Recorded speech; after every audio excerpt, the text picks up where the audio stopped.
안녕하세요. 나싱다의 스나입니다. 오랜만에 여러분들에게 정보 영상으로 찾아왔는데요. 싱가포르 취업을 준비하시는 분들이라면 꼭 알아야 할 비자에 관해서 스남님께서 여러분들에게 세세히 알려드릴 건데요. 바로 스남님께 마이크를 넘겨보겠습니다.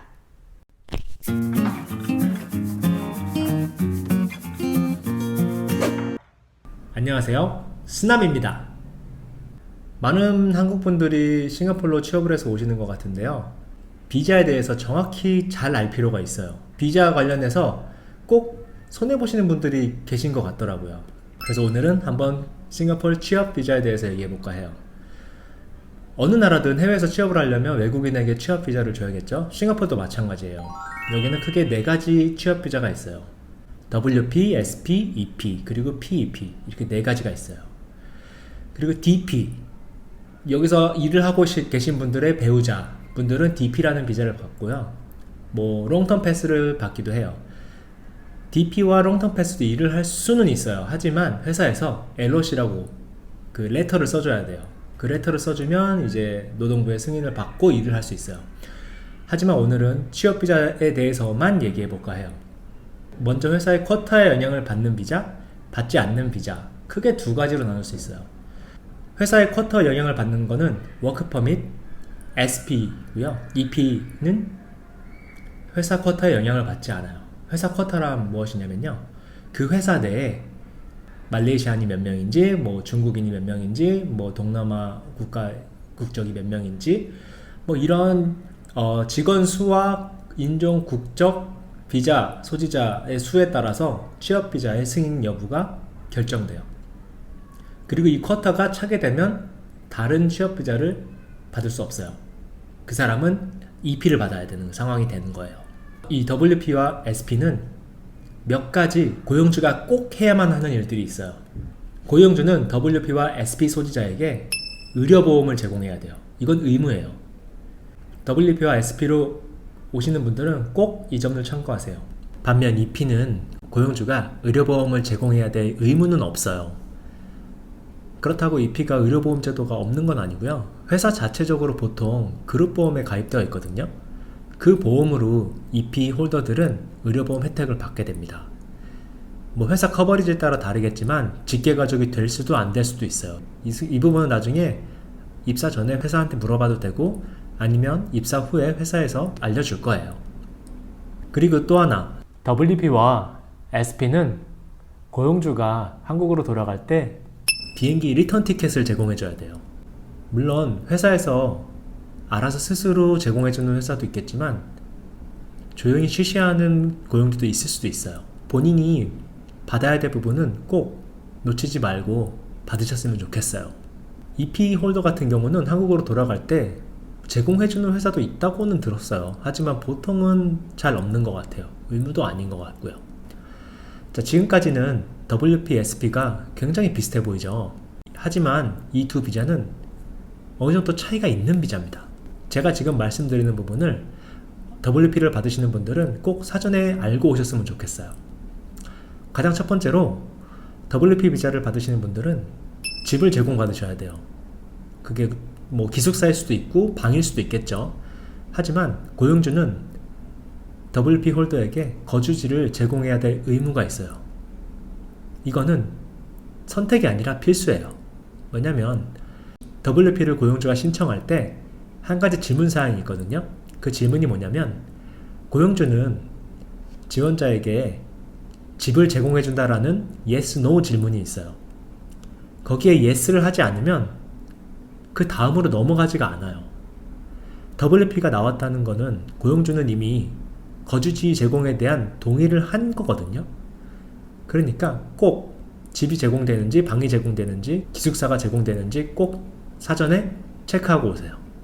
본인이 렌트를 하시는 게 아니에요. 두 번째 차이는 영주권 신청 여부입니다. WP는 영주권 신청을 할 수가 없어요. 반면 SP는 영주권 신청도 가능한 비자입니다. 세 번째, WP는 싱가포리언 혹은 싱가포르 영주권자와 결혼을 하고 싶어도 마음대로 결혼할 수가 없어요. 싱가포르 노동부라고 불리는 MOM이라는 곳에서 결혼을 승인해줘야지만 결혼을 할 수 있어요. 이 말은 결혼을 해서 영주권 받는 것조차 쉽지 않은 거죠. 반면 SP는 그런 제한이 없습니다. 네 번째, WP는 가족을 데리고 올 수가 없어요. 싱글이시고 젊으신 분들이고 미혼이신 자녀가 없는 경우는 뭐 괜찮겠지만 가족이 있는 사람들은 WP 비자로 오시면 가족을 데리고 올 수 없어요. 반면 SP는 월 소득 싱가포르 달러 6,000달러, 우리나라 돈으로 약 500만원 이상을 벌면 가족을 데려올 수 있는 비자인 DP를 신청할 수 있어요. 마지막으로 WP는 한국으로 돌아가야 되는 상황, 직업을 잃거나 회사를 퇴사하거나 하면 싱가포르를 일주일 안에 떠나야 돼요. 생각을 해보세요. 6개월, 1년 정도 해외 생활을 했는데 단 7일 만에 모든 걸 정리하고 가는 건 정말 힘들어요. 반면 SP는 30일까지는 싱가포르에 체류할 수 있어요. 그 기간 안에 싱가포르 생활을 정리하면 돼요. 제가 짧은 이 영상에서 모든 걸 커버할 수 없겠지만 비자에 따라 어떤 부분이 되고 안 되고 제한적인 부분도 꼭 사전에 인지하고 오셨으면 좋겠어요. 자, 제가 지금까지는 WP에 대한 얘기를 좀 많이 한 것 같아요. 왜냐면 WP를 받고 오시는 좀 젊으신 분들이 조금 이제 피해를 보고 돌아가시는 분들이 종종 있는 것 같더라고요. 그래서 제가 그 부분에 좀 더 말씀을 많이 드린 것 같고요. 자, 그럼 이제 SP와 EP를 한번 살펴볼게요. 이 두 비자는 굉장히 비슷해요. 하지만 가장 큰 차이라면 SP는 아까도 말씀드렸듯이 회사 직원들의 쿼터에 영향을 받아요. 하지만 EP는 회사에 뭐 취업 비자가 몇 명이든 뭐 국적이 뭐든 크게 상관이 없어요. 쿼터에 영향을 받지 않는 비자예요. 그리고 SP는 조금 더 이제 EP보다는 주니어 분들이 많이 받으시고요. EP는 이제 어느 정도 경력이 있으신 분들이 많이 받고 와요. 그리고 조금은 치사하겠지만 연봉적으로도 약간은 기준을 둬요.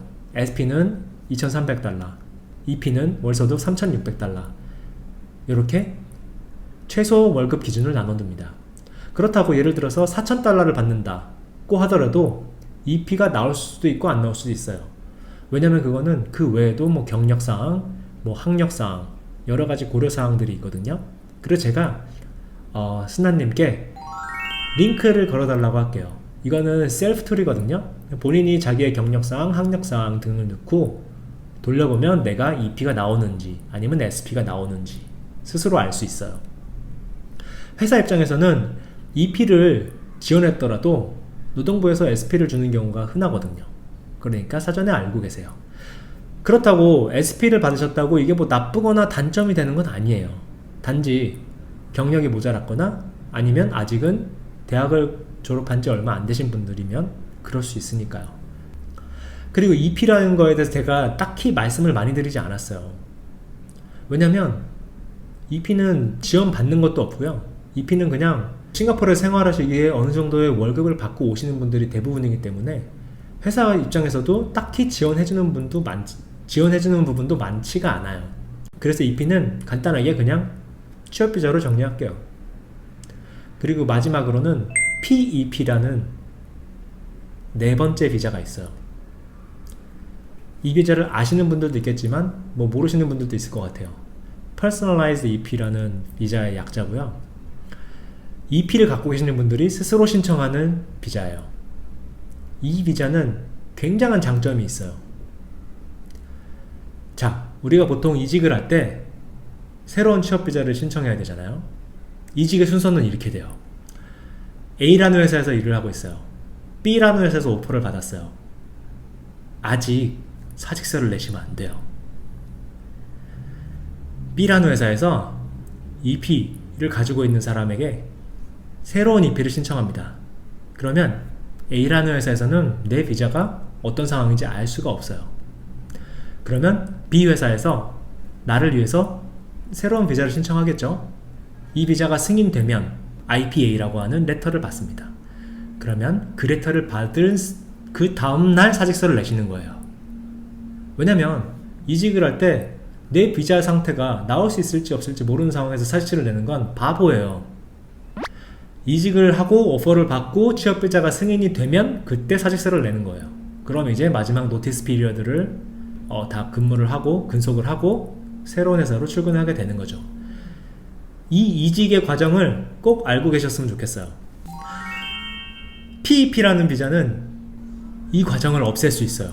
왜냐면 이직을 할 때 새로운 회사에서 비자를 신청하지 않아도 돼요. 굉장한 장점인 거죠. 이거는 시민권자나 영주권자가 이직하는 거랑 별반 차이가 없는 거예요.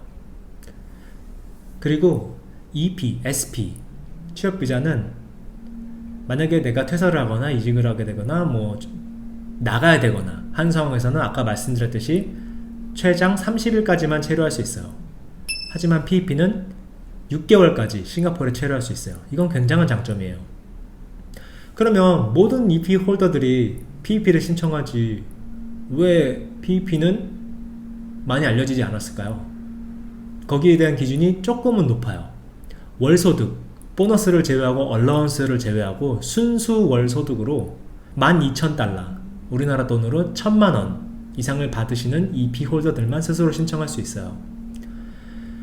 그리고 이 비자는 외국인으로 취업비자로 사는 동안 딱 한 번만 신청할 수 있는 비자예요. 그러니까 꼭 필요할 때만 신청하세요.